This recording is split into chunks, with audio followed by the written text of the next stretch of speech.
Well, It's I awful. have to press you a little bit. Isn't it the Yeah. responsibility of our elected leaders here in Ohio and across the country to put the needs of their constituents first ahead of personal political aspirations? They have become somewhat polarizing. On this show, we've talked about the number of election officials and poll workers who are leaving these jobs for safety reasons. What message do you have for people in terms of the service required to ensure a fair election in Ohio? Well, since this is a citizen-led issue, lawmakers do have the authority to make some changes. So we've heard some legislators are looking to affirm how it's taxed and how that money will be used. But some supporters might be apprehensive of any changes that might negatively impact the will of the voters. What's your take on that? Republicans and Democrats are now agreeing on new House and Senate maps that will last through the 2030 elections. The Bipartisan Redistricting Commission unanimously voted in favor of the maps late last night. Democrats were able to negotiate more competitive seats. Okay, so for context, the law has a provision that makes intimacy legal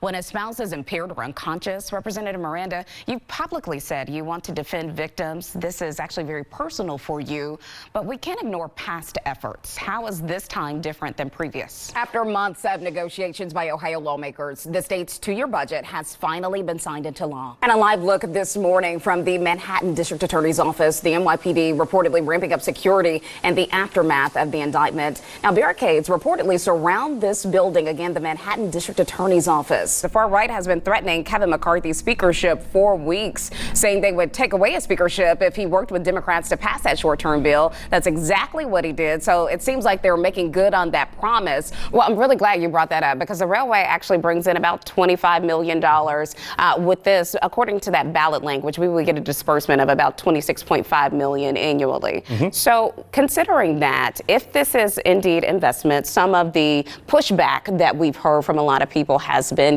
this is a maybe, it's a chance. Their ruling won't impact the upcoming vote on issue 1, which would enshrine abortion protections into the state's constitution. Now, if you would like to make your voice heard on the issue, time is running out. You must be registered to vote by October 10th. Well, let's go ahead and talk about him. Former President Trump again was in Michigan, of course, speaking to those striking auto workers. And it was predicted that he'd get the cold shoulder from UAW leadership because he held that rally for union members at a non-union business. So how do you think that fared with those workers? North Carolina Republicans have been accused of gerrymandering, but those plans were halted with a ruling from the Supreme Court. In 2021, North Carolina's GOP state lawmakers argued the independent state legislature theory. Donald Trump is still the front runner for the Republican nomination.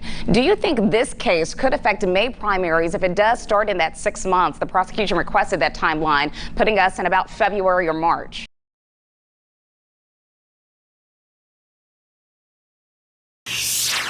They say they won't vote for a stopgap measure that keeps government open. So I don't know, where do you go in that scenario? At the end of the day, we'll get it all.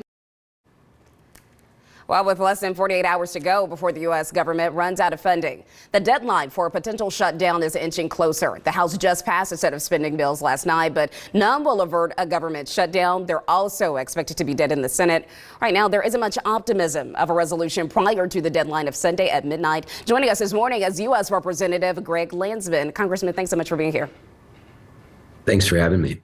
Well, obviously, this will have a big impact on families who rely on government-funded programs, federal workers, our military. I know you all in the House are expected to take up a Republican stopgap bill to extend government funding today, but it doesn't seem as if there's enough votes to pass it. Is there any hope for a last-minute resolution? Well, I think it's important for us to all stay somewhat hopeful and at least continue working on this. I'm part of a bipartisan group that will meet today at 2:30. 30 Republicans, 30 Democrats that have been working on this. We did pass a bipartisan budget agreement in May. So the fact that we're in this place is incredibly frustrating, and it will be very hurtful to a lot of workers and to a lot of families. I mean, you're talking about millions of federal workers. These are folks who make $50,000, $60,000, $70,000 a year. They will either be furloughed or asked to work without a paycheck. And, it will affect air traffic, control issues, travel. drinking water programs for seniors, women, children. I mean, in the last one, the last shutdown cost the economy over $10 billion. So we have to stay dug in and work to either avert a shutdown or open it back up as quickly as possible. And for context, the Senate and far-right House members, at least, are at an impasse over how to keep the government operating. The big three differences seem to be funding for border protection, Ukraine, and the idea of passing a CR as opposed to full-year spending bills. From the public's purview, though, wouldn't congressional leaders be able to pass a bill if all other House members work collectively, especially since the Senate has been able to do so far? Yeah, and we could. I mean, just to give a little bit additional context, the Senate Republicans and Democrats reached an agreement. It's very similar to the agreement that we passed in May and June, the bipartisan budget agreement. So this is unprecedented in the sense that we already agreed to a budget, and now we're here, and it's so terrible, really truly terrible to do to the American people. The House does have a majority of us who will support what the Senate is passing, but that has to come to the floor. And what the folks on the other side have brought to the floor have been these spending bills and amendments that aren't going anywhere, that slash, the salaries of people that they don't like in the administration and Homeland Security, the secretaries of defense and state.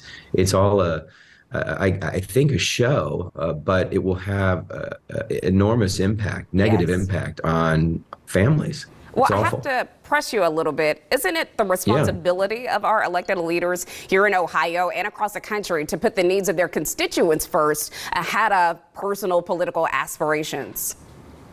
Oh, totally agree. I mean, 1,000%. And so in the last, when we voted on the bipartisan budget agreement, everyone in Ohio, the entire delegation, all of us voted for it, and we would vote for it again. We just need that bill to come to the floor. And at the moment, the far right are controlling what comes to the floor, and what's coming to the floor are either not even passing the House, not even getting enough Republican votes, or they're so toxic they won't go anywhere in the Senate. Well, we really look forward to what's happening today at 2:30. But as people are preparing for this looming shutdown, your office is helping to fill some of those gaps. Yeah. Lots of government offices will be closed. So most people who are working will be busy picking up the slack as a result of those furloughed workers, or some offices just plainly unavailable. So when should people reach out to you for help? They can reach out to us anytime, and they can call our district office. They can call us up here. I'm obviously going to be here until this gets resolved. And even if we can't avert a shutdown, our office will continue to stay open, answer questions, make sure people get the help they need. And I noticed that you all are also opening cases for individuals who do need help if the government does shut down for new cases. Absolutely. All right. Well, thank you so much. Yeah, 100%. Yeah. Thank you so much for joining us. We really appreciate it. Thank you. This is Fox 19 Now. A lot to get to this morning, including reaction from Kentucky Governor Andy Beshear on his re-election. Plus, later in the show, we'll hear from the coalition that placed recreational marijuana on the ballot and helped to get it passed. Good morning. Thanks for joining us. I'm Andrea Finning. Kentucky Governor Andy Beshear wins 4 more years in office. With 93% of the votes counted, Beshear wins with more than 53%, defeating Kentucky Attorney General Daniel Cameron. Beshear used part of his victory speech to tout his administration's accomplishments and look ahead. And while the Kentucky Republican Party did lose the race for governor, they did find success in other areas. Russell Coleman is the new Kentucky Attorney General. Republican candidates also won the race for state auditor, treasurer, and commissioner of agriculture. And Michael Adams was reelected as the Secretary of State, speaking with our Chancellor Wynn. And as both parties comb through the numbers right now, Republicans are preparing for their 3rd presidential debate tonight. Doug Luzader has more from Washington this morning. The Archdiocese of Cincinnati spent months leading up to Election Day speaking out against Issue 1.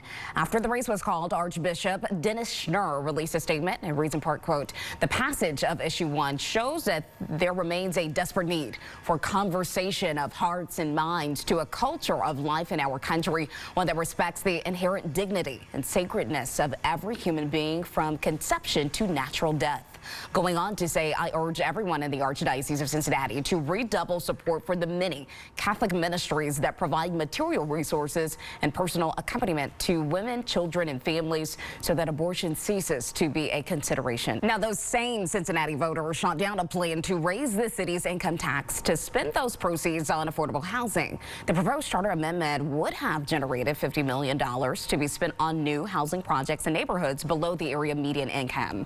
The Cincinnati Enquirer spoke to all 10 city council candidates who all oppose the tax increase, saying the way the money would have been spent was poorly explained. And the tax levy in Hamilton County supporting the public library passes with 57% of the vote. It renews and increases the library levy for 10 years, generating around $31 million a year.